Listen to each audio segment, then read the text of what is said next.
میں ایک پاکستانی جاسوس تھا۔ آج کی سٹوری کی طرف جانے سے پہلے آپ سے ریکویسٹ ہے کہ ہماری اس ویڈیو کو لائک کریں، ہمارے چینل کو سبسکرائب کریں اور بیل آئیکن دبانا مت بھولیے گا تاکہ ہماری نئی آنے والی تمام ویڈیوز آپ کو بر وقت پہنچ سکیں۔ کٹھوعہ بس پہنچی تو ہلکا ہلکا اندھیرا چھانے لگا تھا۔ یہاں کشمیر اور پنجاب کی سرحدیں آپس میں ملتی ہیں اور بہت بڑی چیک پوسٹ بنائی گئی ہے۔ بس کے رکتے ہی 4 انٹیلیجنس والے اندر گھس آئے۔ وہ ہر مسافر کو کھا جانے والی نظروں سے دیکھ رہے تھے اور اپنی افسری جتانے کے لیے قریباً ہر مسافر کا سامان چیک کر رہے تھے۔ مسافروں کی تو میں بھی جاری تھی، لیکن وہ اپنے کام میں مصروف تھے۔ میں اور پونم ماتا اور موسی جی کی پچھلی سیٹ پر بیٹھے تھے۔ پونم کھڑکی کی طرف بیٹھی تھی۔ اس نے انٹیلیجنس والوں کو دیکھتے ہی اپنا رخ موڑ لیا تھا اور باہر کی طرف دیکھنے لگی تھی۔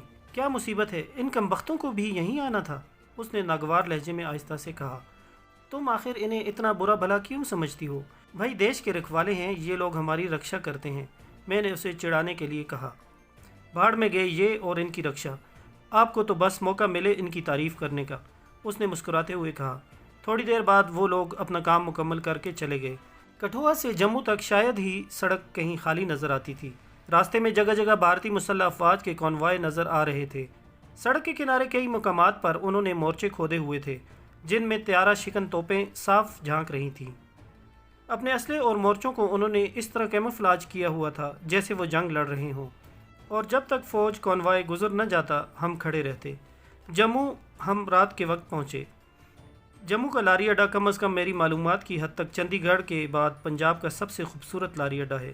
یہاں حکومت نے ایک شاندار اور جدید طرز کی سرائے اڈے کی حدود میں بنا رکھی ہے۔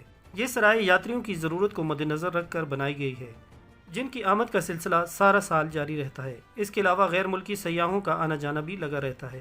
سرائے میں کمرہ حاصل کرنا جوئے شیر لانا ہے۔ خدا کر کے ایک مہاتما جی کی مٹھی گرم کی تو ہمیں ایک فیملی روم مل گیا۔ یہ کمرہ تو خاصا بڑا تھا، لیکن اس میں صرف 2 چارپائیاں بچھی تھیں۔ یہاں وہ کمبل کام آیا جو ہم اپنے ساتھ لے کر آئے تھے۔ وہ میلے کچیلے کمبل جو ہمیں سرکاری طور پر ملے تھے وہ ہم نے نیچے بچھا لیے۔ اب مسئلہ یہ تھا کہ اوپر کون سوئے اور نیچے کون۔ خاصی رد و قت کے بعد یہ طے پایا کہ پلنگوں پر ماتا اور موسی جی سوئیں گی۔ ساری رات سرائے میں گونجنے والے بھجنوں کی آوازوں اور سردی نے جگائے رکھا۔ سونے کا ہوش کسے تھا؟ مختلف علاقوں سے آئی ہوئی کتھا کرنے والوں کی ٹولیوں نے اپنے اپنے کمروں کو اسٹوڈیو میں تبدیل کر لیا تھا، اور وشنو ماتا کے بالک اس کی عظمتوں کا رونا رو رہے تھے۔ ساری رات میں جاگتا رہا۔ صبح تھوڑی دیر کے لیے اس وقت اونگ آئی تھی جب پونم نے اپنی گرم شال مجھ پر زبردستی ڈال دی۔ وہ قریباً آدھی رات کے بعد دونوں بوڑھیوں کے ساتھ بھجن کتھا سننے چلی گئی تھی۔ واپسی پر اس نے مجھے بیدار پایا، کیونکہ صبح بہت سویرے اٹھ کر ہی ٹکٹ ملنے کی کوئی امید تھی، وگرنہ تو لوگ کھڑکیوں کے سامنے ہی ڈیرے ڈال کر بیٹھ جاتے تھے۔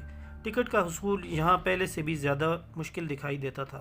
پونم نے جب مجھے واپسی پر بھی جاگتے پایا تو اسے شدید شرمندگی محسوس ہوئی۔ آخر اس کے کہنے پر ہی تو میں چلا آیا تھا۔ کیا سوچ رہے ہیں شریمان جی؟ اس نے ماتا اور موسی جی کا بستر سمیٹتے ہوئے کہا۔ سوچتا ہوں بابو جی کے دھرم کے متعلق وچار کچھ ٹھیک ہی ہیں، میں نے مسکراتے ہوئے کہا۔ ہائے رام، ماتا کے چرنوں میں بیٹھ کر ایسی باتیں، اس نے میری طرف مڑتے ہوئے کہا۔ رات کو جاگتے رہنے سے اس کی آنکھوں میں ہلکی ہلکی سی سرخی جھلک رہی تھی۔ مجھ پر فسوں پھونک دیا تھا اس نے۔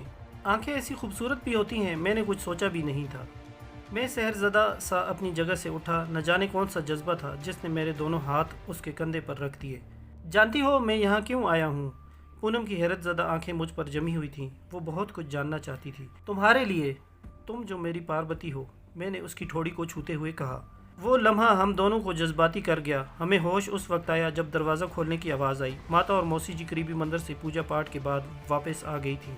ناشتے کے لیے نیچے کینٹین میں آنے تک بمشکل پونم نے ایک مرتبہ مجھ سے نظریں ملائیں۔ نہ جانے ہم دونوں اس سمے ایک دوسرے سے کیوں شرمندہ تھے۔ ٹکٹ خریدنے کے لیے میں نے ٹکٹ گھر کی بجائے نزدیکی ٹرانسپورٹ آفس کا رخ کیا، جہاں ایک کنڈکٹر نے مجھ پر خاصی مہربانی کرتے ہوئے مجھے دگنے داموں پر 4 ٹکٹ دیے۔ ماتا اور موسی جی تو حیران ہی رہ گئیں۔ اس لیے تو میں کہتی تھی کہ پرکاش جائے ہمارے ساتھ، انہوں نے میرے سر پر شفقت سے ہاتھ پھیرتے ہوئے کہا۔ ایک مرتبہ پھر وہی جنکارلے، یاتریوں کا شور و غل، بچوں کی چیخم دھاڑ۔ پونم ابھی تک اسی جذباتیت کا شکار تھی، چپ چاپ سی باہر فضاؤں میں نہ جانے کیا ڈھونڈ رہی تھی۔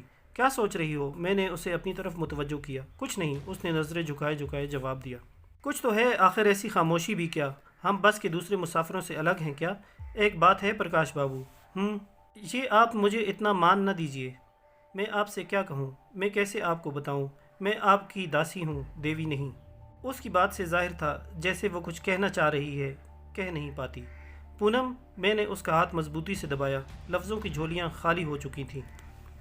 کٹھوعہ سے 10-12 میل ادھر ہی بس رک گئی۔ مقامی ملیشیا کے جوان سرخی جھنڈیاں لیے ٹریفک روکے ہوئے تھے۔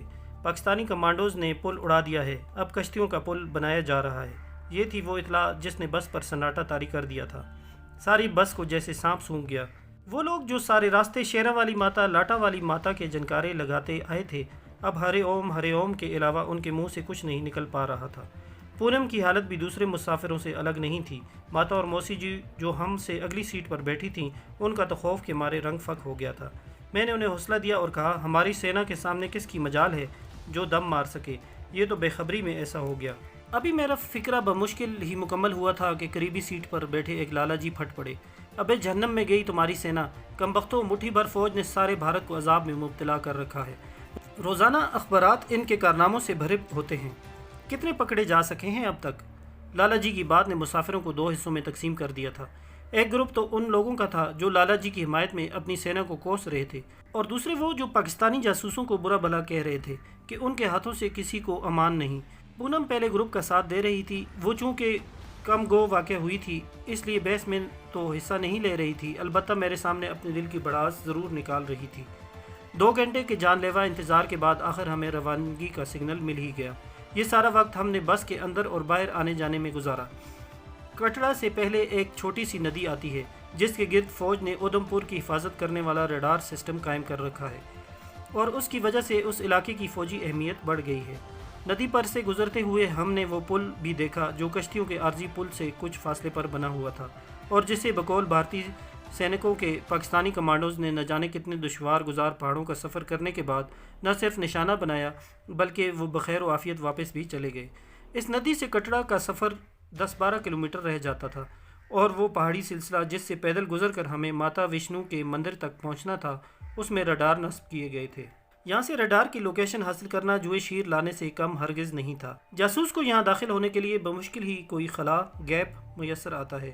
مجھے دوران تربیت جو بات ہمیشہ بتلائی جاتی تھی وہ یہ تھی کہ بہترین جاسوس سچویشن سے صرف فائدہ ہی نہیں اٹھاتا بلکہ فائدہ اٹھانے کے لیے بہترین سچویشن بھی پیدا کر لیتا ہے۔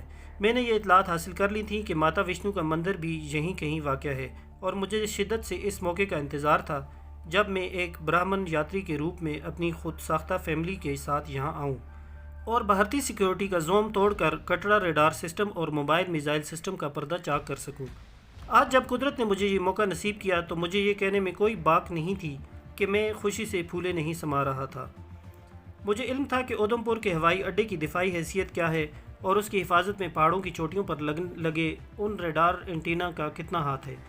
جب میرے ہمراہی اپنے دلوں میں ماتا وشنو کی یاترا کی خواہش لیے کشاں کشاں کٹڑا کی سراؤں کی طرف گامزن تھے، تو میں بھی آپریشن رومز کو پاتال سے نکال کر کاغذ پر منتقل کرنے کا عزم لیے ان کے ساتھ اپنی منزل کی طرف جا رہا تھا۔ میں کہ محمود غزنوی کا پیروکار ماتا وشنو کے مندر کا بھرم توڑنے جا رہا تھا۔ تو ویورز، یہ تھی ہماری آج کی کہانی۔